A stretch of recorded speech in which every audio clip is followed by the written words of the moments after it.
Hi everyone, it's Luke here from Weekend Tour Pros, and in today's video we're going to be reviewing these, the Callaway Rogue ST Max golf irons. Now Callaway claim that these are their longest golf irons ever, so let's put that to the test and see if we have to sacrifice any other performance in return for that distance.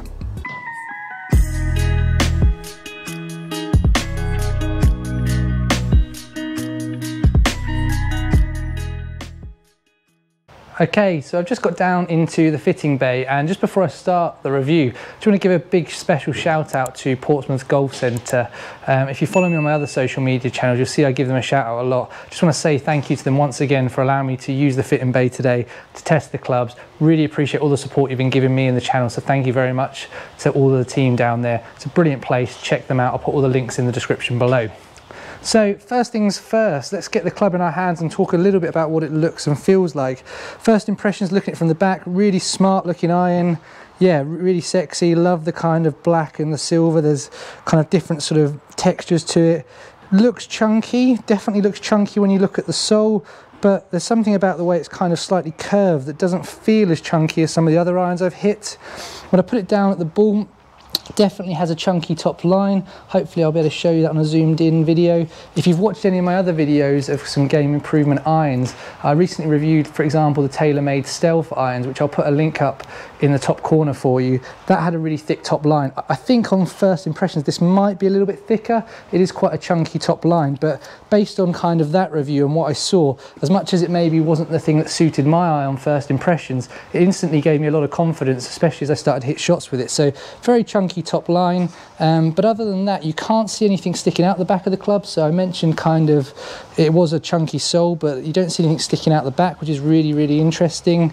And then you've also got, which again I'll show you on the zoomed up, the bottom two grooves are kind of filled in with a white paint, which you can really see that with the 7-iron when you've got it there down at address.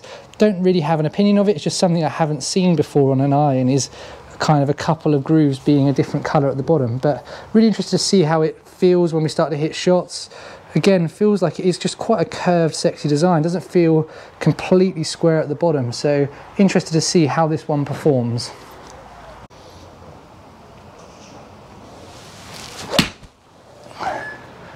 Wow, that is high launching. Feels like it's come down quite soft. Not sure if it's gone very far, but I don't think that's because I hit it very well. Wow, it's gone miles. It's got 159.5 yards, and I didn't think I hit it that well. Now, I don't know if that's the sound of the iron. It sounded kind of very clicky, or sounded very clicky compared to kind of my own iron that I've just been hitting before this, but 159.5 yards straight out the bat, 4,785 on the spin. Club speed is very similar to where I'd expect, 79.5, but yeah, good numbers. Launching at 15, land angle of 39.4. Something I always look for when I'm reviewing irons is that land angle. I'm not the fastest player or the longest player in the world, and therefore I do need to kind of get some launch and get some land angle to give me the power to stop. From past reviews that I've done, anything in the high 39s for a 7-iron is really good for me. So the first one, landing at 39.4, really impressive. That's launched absolutely high. Wow, again I've pulled a little bit to the right, but it's flown lovely. 165 yards, wow. That one, land angle of 41.2, spinning at 4,500, carrying 165 yards. That is good. The one thing I've learnt from doing these reviews is I need to buy some new irons. Let's hit a few more, because these are good. Oh wow, that has flown so high. That might be the highest 7-iron I've ever hit in my life. It's dead down the middle. That's really good. That's got to be long. 170.5 yards. 170.5 yards with a 7. It's landed at 40.7 degrees again.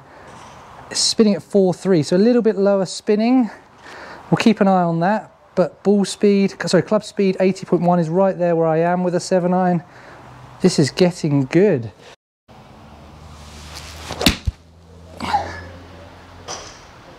Pulled that, but again, the ball flight on these is unbelievable. So high, and so sort of how they're coming in, so soft. 40 degrees again, 170 yard carry again. These are long. These are long. I think Callaway say that these are the longest irons they've ever made. They are definitely the longest irons I've ever hit. I've hit 2 7-irons over 170 yards already. And you'll see when we get to the end, I compare them to my current 7-iron numbers. That's impressive. Now, they are game improvement irons. They are strong loft. I'll make sure I get a comparison of the 7-iron loft to my 7-iron, but I've got a feeling that these are somewhere in the region of about 27.5 degrees of loft. My 7-iron's 30. But what you'll see when we look at the numbers, and again, this is feel at the moment, is they're launching just as high, if not higher. They're landing softer, and they're going further. Now, it'd be interesting to see the spin, because that's obviously contributing to my stopping power, but that one there span at 4.596. I think 4.7 is around 4,700 is where I am with a 7-iron roughly. I'm gobsmacked. If you've watched my channel, you've probably heard me say that a couple of times when I've been reviewing irons. Now that either says to me one of two things: the irons I'm fitted for are not the right irons for me, or game improvement irons have just moved on a lot in the last couple of years, because these are unbelievable. Let's hit a few more, because I just want to hit more. I don't think I need to hit any more to see how good these are. I just want to. And that says everything I can say about these irons inside 5-6 minutes. I've hit 5 shots with them and I want to hit more. That's how good they feel. Oh, I've hit that absolutely thin. Really thin. Pulled a little bit to the right. Let's see how that one performs. I could tell that straight away. Now, one of the things I sometimes find with game improvement irons, it's hard to see if you've missed, or hard to feel if you've mishit it. I could feel that straight away. It's still flown 155.6 yards. It's still span at 4,400. Like, that's ridiculous. It's effectively just come in like a punched 7-iron with my old, or my current gamer. I don't really know what else to say other than I just want to keep hitting it. Oh my God, little baby draw. It's going to be huge again. It's going to be over 165. 172.8, it's the longest one yet. It is spinning at 3,771 though, so that does concern me a little bit. That spin is really, really low. And that one there has actually landed at 38.5. Still a really good land angle for me, but we've lost the spin. We've lost a little bit of the land angle. That's the one that would worry me, that it's absolutely flown and it might not hold a green if I want it to. Oh my God. That is so high and so soft landing. Oh my God. 166 yards, 4,692 spin, landing at 42 degrees. When I get home and I show you the data here, one of the things I'm just really desperate to show you is the grouping on probably the 6 best hits. So I've hit 2 or 3 not great ones, but the grouping on the 6 best hits is really, really good. Like, better than the grouping on the irons, or my own bunch of irons that I hit before this, which you'll be able to see. And they're all further than my irons. So they're grouped really tightly, which says to me the kind of consistency and that forgiveness is there. The front to back dispersion isn't too bad. The left and right dispersion isn't too bad on the good hits. Yeah, these are really good. I don't really know what else to say.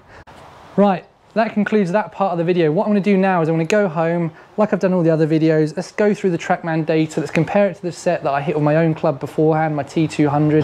Baseline, compare the two against each other, and let's see what our concluding thoughts are, and see if the feels that I've had right here and now are backed up by the real data when we can get home and put it side by side. So I've just got home and had a chance to compare the numbers now versus a set that I hit with my T200 shortly before the batch of shots you've just seen me hit. And overall, I think the feels that I was having in the bay are backed up by the numbers here. Massive jump in carry distance, 14.3 yards. Definitely an increase in peak height, sort of 7 foot. And the land angle was really consistent and the launch angle was really consistent. But we were seeing on the negative side that slight drop off in spin. Now, what I would say, if I'm being completely fair here, is if I'm hitting the 7-iron in the Rogue irons 167.3 yards, I would probably be hitting an 8 iron to hit it 153 yards. So that being said, I would expect then the spin to jump up, I would expect the launch to jump up, the peak height even further, and the land angle to increase. And I think if you were then looking like for like over the same yardage, there could be some really impressive performance here. But as someone who is a slightly low spin player, it does worry me whenever I lose spin. I'm always looking for a way to add spin rather than lose it, so that does worry me a little bit. And then just to finish by looking at the strike locations, really consistent strike locations with both, slightly more centered with the Rogue Max ST irons, which is really good news, versus slightly out the toe of my own irons, but feels like the strike consistency was quite good with both of them, so very comparable. So we're coming to the end of the video now, and I just thought I'd give my concluding thoughts on these irons. Now first of all, yes, they are long. For me to hit a 7 iron 170 yards consistently says that these irons are long.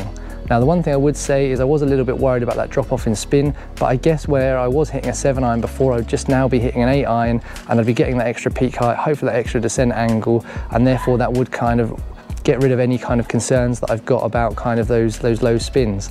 Now the one thing I would say, when you get these power back irons, you do need to consider the bottom end of your bag, so where your 9 iron, your pitching wedge finishes, how you're going to gap that, and then into your kind of specialist wedges. That is something for you to consider if you do get these irons. But I definitely think there'll be some people watching this down the lens who this will appeal to. Someone who's maybe getting too much spin on their clubs and finding they're losing distance as a result. You should definitely be going out and testing these irons, because the lower spin and the increased distance will hopefully give you something extra. Now just before I wrap up the video, all that remains for me to say is if you like the video, then please do consider giving it a thumbs up. It really does help me. Consider subscribing to the channel, and I'd love to hear your comments down below. If you've tested these clubs or are going to give them a test, let me know how you got on. Thanks very much for watching. Goodbye.